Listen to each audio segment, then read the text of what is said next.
Hello, Raptor family. Hope you guys are good. I posted some visas on my status for Malaysia, Thailand, Indonesia, Vietnam, Cambodia. So I mostly do visa for Pakistani people for those countries. So some of my African people they said, Kareem, can we go to Singapore and look for a job, or Malaysia and get a job? I wanted to tell all my people there are no jobs in those countries. So please don't get excited, or maybe don't listen to any agent. He might tell you that there are jobs, let me take you there. Believe me, there are no jobs there. Then somebody asked me, are there any jobs in Canada or US? Mr. Kareem, can you process work visas for us? Even Pakistani people ask me those questions. Yes, there are jobs in US, Canada, UK. I can't deny that.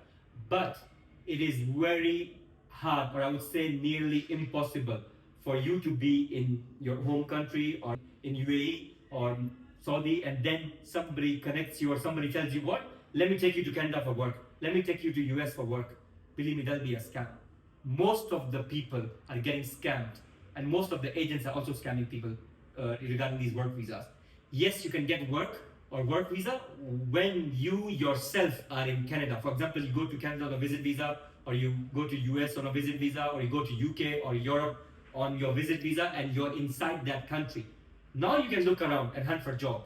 For example, right now I'm in Canada or US or UK, and I'm not looking for a job. Yes, then maybe somebody might give me a job, and then I might stay there and change my status. That is a possibility.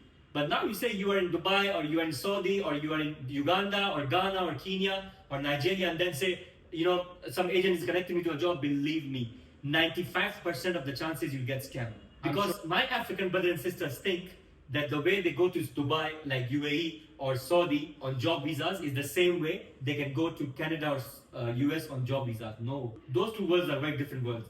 Arab world is different world. Yes, they are looking for maids, they are looking for kadamas, they are looking for construction workers from Africa. That is true. But US and Canada are not looking for construction workers or kadamas from Africa. When you are in US, they are nearest countries like Mexico. They're also looking for work in US. The other countries in Caribbean countries, they're also going to work, from Cuba, from Jamaica, from all those countries. They're also going to work in US. So why would they look for somebody from Africa when they already have so many people in their own country looking for jobs? So please don't get scammed by these fake agents and fake people. And please share this video with your friends also, who look at Canadian job or American job, American dream, or European jobs, or I don't know what jobs they look for, and they get excited. Believe me, there are no jobs like that. Though nobody will take you over there like that. It's you yourself. Take yourself on a visit visa. I'm repeating again. Take yourself on a visit visa over there, then look for a job. That's the best option. Otherwise, you want a work visa, look for Saudi or Qatar or UAE. African family, remember that. That's it. See you in the next video. Till then, much love, peace, and as I always say, God bless Africa. Long love.